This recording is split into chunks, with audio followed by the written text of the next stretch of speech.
Kuat Ma'ruf, asisten rumah tangga mantan Kadif Propam Polri Irjen Verdi Sambo, dan Putri Chandrawati ikut berperan dalam eksekusi Brigadir J di rumah kompleks Duren 3, Jakarta Selatan pada Jumat 8 Juli lalu. Dalam dakwaan yang disampaikan jaksa, Kuat Ma'ruf berinisiatif menutup pintu dan balkon tanpa disuruh sebelum eksekusi berlangsung. Bahkan, Kuat Ma'ruf juga membawa pisau untuk menusuk Brigadir J apabila Yosua melawan. Sidang perdana kasus pembunuhan berencana Brigadir Nofriansah Yosua Huta Barat telah digelar di Pengadilan Negeri Jakarta Selatan pada Senin 17 Oktober kemarin. 4 tersangka, yakni Verdi Sambo, Putri Chandrawati, Bribka Riki Rizal, dan Kuat Ma'ruf menjalani sidang. Berdasarkan surat dakwaan, Kuat Ma'ruf ternyata sudah mengetahui rencana jahat Verdi Sambo yang akan menghabisi Brigadir J. Bukannya melarang, Kuat Ma'ruf malah ikut terlibat dalam pembunuhan tersebut.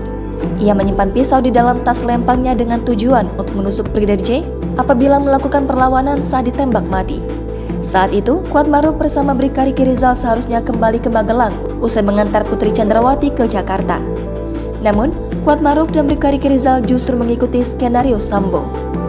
Sesampainya di rumah Duren 3, Kuat Ma'ruf bahkan berinisiatif menutup pintu dan balkon rumah. Padahal, hal itu bukan menjadi tugasnya.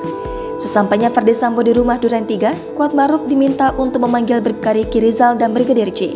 Kuat Ma'ruf pun dengan sigap langsung memanggil Bribka Riki Rizal dan Brigadir J. Setelah memanggil Bribka Riki Rizal dan Brigadir J, Kuat Ma'ruf kembali ikut masuk ke dalam rumah. Jaksa menyebut saat itu Kuat Ma'ruf masih membawa pisau di dalam tasnya. Eksekusi terhadap Brigadir J kemudian dilakukan oleh Baradae dan Verdi Sambo. Sidang perdana tersebut berlangsung selama 12 jam. Seluruh terdakwa pun mengajukan eksepsi dalam sidang tersebut. Terdakwa Verdi Sambo dan Putri Chandrawati langsung menyampaikan nota keberatan kepada majelis hakim. Sementara, Bribka Riki Rizal dan Kuat Ma'ruf akan menyampaikan nota keberatan pada sidang selanjutnya, yakni Kamis 20 Oktober mendatang. Jangan lupa subscribe, share, komen, dan like ya!